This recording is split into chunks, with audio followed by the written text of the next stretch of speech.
Assalamualaikum warahmatullahi wabarakatuh. Halo semuanya, perkenalkan nama saya Nyimas Nispusaharani dengan NPM C1C021044. Di sini saya akan menyelesaikan tugas bahasa Indonesia yang diberikan oleh Bapak Wisman MPD selaku dosen pengampu saya, yang berjudul yaitu tentang karya tulis ilmiah. Pengertian karya tulis ilmiah. Karya tulis ilmiah pada hakikatnya merupakan laporan tertulis tentang hasil suatu kegiatan ilmiah.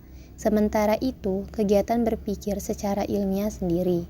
Karya tulis ilmiah dapat dilakukan dengan cara meneliti fenomena yang menjadi subjek materi atau sasaran penelitian, berdasarkan metodologi ilmiah. Karenanya, kegiatan berpikir yang hanya didasarkan kepada asumsi dan spekulasi yang belum teruji kebenarannya, maka tidak bisa dikategorikan sebagai karya ilmiah. Penulisan karya ilmiah harus pula dilakukan berdasarkan kerangka berpikir ilmiah, yaitu meliputi ruang lingkup tulisan, pembatasan masalah, metodologi, dan sistematika penulisan, serta yang tak kalah pentingnya pula berupa penggunaan bahasa yang baik dan benar. Karena kegiatan ilmiah banyak ragamnya, maka karya tulis ilmiah itu banyak macamnya. Ada yang berbentuk laporan penelitian, tulisan ilmiah populer, buku, diktat, dan lain-lain. Karya tulis ilmiah juga berbeda untuk penyajiannya, sehubungan dengan berbedanya tujuan penulisan serta media yang menerbitkannya. Materi selanjutnya yaitu tentang ciri-ciri karya tulis ilmiah. Yang pertama yaitu mendalam atau tuntas. Artinya, topik pembahasan yang diangkat dalam karya ilmiah dikupas secara mendalam, mendetail sampai ke akar-akarnya, agar sebuah topik dapat dibahas dengan tuntas. Maka, seorang penulis hendaknya tidak mengangkat topik yang terlalu luas. Sebagai contoh, pemberantasan korupsi di Indonesia.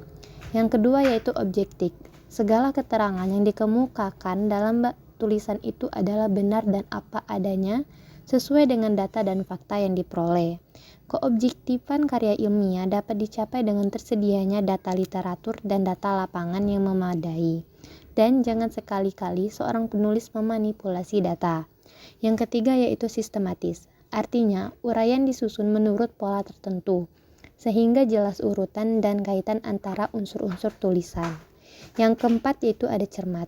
Seorang penulis harus berupaya menghindari kesalahan atau kekeliruan baik dalam pengutipan, penyajian data, dan penulisan huruf. Yang kelima yaitu ada lugas. Artinya, pembicaraan langsung pada persoalan yang dikaji tanpa basa-basi. Yang keenam tidak emosional. Artinya tanpa melibatkan perasaan.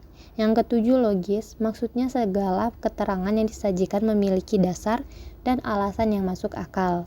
Yang kedelapan yaitu bernas. Artinya, meskipun uraian itu singkat, isinya padat. Yang kesembilan ada jelas, keterangan yang dikemukakan dapat mengungkap makna secara jernih, sehingga mudah dipahami pembaca. Kesepuluh terbuka, tidak menutup kemungkinan adanya pendapat baru yang tidak sesuai dengan apa yang ditulis dalam karya ilmiah tersebut. Dan yang terakhir yaitu menggunakan bahasa baku, tepat, ringkas, dan jelas. Materi selanjutnya yaitu tentang jenis-jenis karya tulis ilmiah. Yang pertama, artikel ilmiah. Dalam konteks jurnalistik, artikel merupakan karya ilmiah yang berisi pendapatan subjektif pembuatnya mengenai sebuah peristiwa atau masalah tertentu. Sedangkan, menurut sudut pandang ilmiah, artikel dapat diartikan sebagai karya tulis yang sengaja dirancang untuk dimuat dalam jurnal atau kumpulan artikel dengan memperhatikan kaidah penulisan ilmiah dan mengikuti pedoman ilmiah yang berlaku. Yang kedua, makalah. Makalah bisa diartikan sebagai karya tulis ilmiah yang kajian masalahnya berdasarkan data di lapangan yang bersifat empiris atau objektif. Makalah biasanya dipaparkan dalam sebuah seminar berupa presentasi atau bisa juga untuk dipresentasikan di kelas. Yang ketiga yaitu paper. Paper merupakan satu di antara jenis karya ilmiah yang populer di kalangan mahasiswa. Konten yang disajikan paper hampir mirip dengan artikel ilmiah. Bedanya, dalam paper tidak ada tata cara penulisan tertentu seperti bab dan subbabnya. Yang keempat, skripsi. Skripsi erat kaitannya dengan mahasiswa semester akhir. Pasalnya, jenis karya ilmiah tersebut digunakan sebagai syarat wajib untuk lulus jenjang strata 1 dan mendapat gelar sarjana atau S1. Penulisan skripsi biasanya dilakukan pada akhir masa studi. Hampir sama seperti artikel ilmiah, penulisan skripsi harus didasarkan teori dari para ahli. Secara lengkap, penulisan karya ilmiah ini berupa pengujian suatu teori yang diterapkan pada suatu permasalahan yang dipilih oleh penulis. Hasil penulisan biasanya berupa analisis maupun pembuktian yang berhasil ditemukan oleh penulis. Analisis yang ditulis dalam skripsi dibedakan menjadi dua metode penelitian, yaitu penelitian kualitatif dan kuantitatif. Yang kelima ada tesis. Tesis merupakan jenis karya ilmiah yang hampir mirip dengan skripsi. Bedanya, tesis diperuntukkan mahasiswa pasca sarjana sebagai syarat wajib untuk menyelesaikan studi dan mendapatkan gelar magister. Jika skripsi ditulis berdasarkan pendapat subjektif, dilandasi teori yang berlaku, tesis ditulis dengan menyajikan analisis lebih mendalam menggunakan teori. Tak hanya itu, tesis juga bisa berupa pembuatan produk baru, seperti media pembelajaran atau semua hal yang berkaitan dengan jurusan yang dipilih. Yang keenam yaitu disertasi. Dalam jenjang pendidikan perkuliahan ada 3 strata, yaitu strata 1 alias S1, strata 2 atau S2, dan strata 3 yaitu S3. Jenjang S1 dan S2 secara berurutan diwajibkan untuk menciptakan karya ilmiah berupa skripsi dan tesis. Sementara, bagi mahasiswa program S3, diwajibkan menyusun disertasi untuk meraih gelar doktor atau yang biasa disingkat dengan DR. Materi selanjutnya yaitu tentang penulisan catatan kaki. Penulisan catatan kaki adalah keterangan yang ditulis di bawah pada lembar sebuah karya tulis ilmiah atau jurnal. Catatan kaki bertujuan untuk menjelaskan keterangan yang berkaitan dengan informasi pada lembar di atasnya. Selain itu juga dapat sebagai komentar ataupun memberikan keterangan sumber kutipan dari sebuah jurnal tersebut. Menurut Keraf 2004-2018, catatan kaki dapat dijelaskan sebagai keterangan-keterangan atas teks, naskah, ataupun tulisan yang ditempatkan pada kaki halaman tulisan yang bersangkutan. Dalam penulisan catatan kaki, sering dituliskan dengan simbol angka, huruf, maupun tanda kurung yang ditulis berurutan dari awal sampai seterusnya. Pemberian sumber kutipan atau informasi terkait membantu pembaca untuk mengetahui sumber kutipan dari jurnal tersebut. Penulisan catatan kaki tidak hanya digunakan pada jurnal atau karya ilmiah, namun juga digunakan pada buku serta novel. Materi selanjutnya yaitu tentang penulisan abstrak dan ringkasan penelitian. Abstrak dalam konteks ini bukan berarti tidak berwujud atau tidak berbentuk. Abstrak yang dimaksud di sini yaitu bagian penting dalam karya ilmiah. Abstrak adalah suatu ringkasan isi dari suatu karya tulis ilmiah yang berfungsi sebagai alat bantu seorang pembaca agar bisa mengerti inti dari tujuan seorang penulis. Fungsi dari abstrak yaitu memberikan potret informasi bagi pembaca mengenai isi dari suatu karya tulis ilmiah yang sudah dibuat atau penjabaran sederhana yang dapat memudahkan pembaca memahami inti dan isi dari sebuah karya ilmiah. Menurut Swallows dan Fick, kunci dalam pembuatan abstrak ini adalah posisikan dirimu menjadi pembaca atau peneliti lain yang akan membaca hasil abstrakmu. Tahapan membuat abstrak. Yang pertama yaitu tuliskan latar belakang penelitian. Kita dapat menulis abstrak dengan memaparkan latar belakang penelitian. Jabarkan pula tentang topik, isu, masalah yang diangkat dalam penelitian. Kita juga dapat menjelaskan hal unik dari penelitian, sehingga penelitian dan penulisan karya tulis ilmiah perlu dan patut dikerjakan.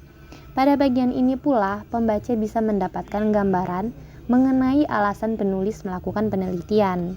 Yang kedua, jelaskan metode penelitian yang dipakai. Metode penelitian dapat didefinisikan sebagai alat peneliti untuk menyelesaikan permasalahan yang diangkat dalam penelitian. Sehingga, metode dalam sebuah karya tulis ilmiah adalah wajib. Tanpa metode penelitian, karya tulis ilmiah yang kamu buat tidak memiliki landasan yang kuat dan data dapat dipatahkan dengan mudah oleh peneliti lain. Yang ketiga yaitu jelaskan hasil penelitian. Pada bagian ini, penulis abstrak menjelaskan secara ringkas hasil dan temuan dari penelitian agar pembaca mengetahui apa saja yang didapat dari penelitian tersebut. Yang keempat, berikan kesimpulan. Kesimpulan merupakan bagian yang tidak boleh terlewatkan. Kesimpulan ini berisi interpretasi penulis mengenai penelitian yang dilakukan. Penulis harus mampu memberikan kesimpulan dari serangkaian proses penelitian. Dan yang terakhir yaitu masukkan kata kunci. Inilah yang membedakan pengertian abstrak dengan bagian lain dalam karya tulis ilmiah. Terdapat kata kunci yang harus dimasukkan di akhir paragraf. Kata kunci ini dapat diambil dari poin-poin penting dalam judul penelitian. Jumlah kata dalam abstrak bervariasi, tetapi jumlah yang biasanya digunakan dalam penulisan abstrak ini adalah 250 kata, dengan jarak antar kata yang dipakai adalah satu atau single spacing. Apabila terdapat kata dalam bahasa Inggris, maka harus ditulis miring. Materi selanjutnya yaitu tentang format penulisan karya tulis ilmiah. Karya tulis ilmiah biasanya ditulis pada kertas ukuran A4 dengan margin atau lebar sisi, kiri 4 cm dan sisi atas, bawah, dan samping kanan 3 cm. Jenis huruf, spasi, format numbering, sub-sub judul bab, serta pola penomoran dan lain-lain biasanya ditentukan oleh masing-masing institusi. Namun, demikian yang penting dalam penulisan ilmiah adalah konsistensi bentuk atau ukuran dari awal sampai akhir tulisan. Berikut ini disajikan beberapa contoh format yang umum. Yang pertama yaitu ada halaman sampul. Dalam halaman sampul ini, judul diketik tebal, semua huruf kapital tanpa tanda baca di akhir judul. Jika judul lebih satu baris, spasi dijadikan 1,5, lalu dibuat oleh nama dan nomor mahasiswa. Lalu selanjutnya yaitu ada prodi atau program studi, jurusan, departemen atau institut ataupun universitas, lalu tahun ajaran. Yang kedua yaitu penjelasan singkat tentang materi yang akan kita bahas. Yang ketiga yaitu tentang isi. Dalam isi ini, nomor halaman berada di pojok sebelah kanan.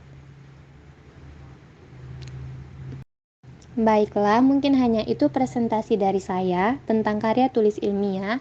Saya sadar akan banyaknya kekurangan dalam video ini. Saya akhiri. Wassalamualaikum warahmatullahi wabarakatuh.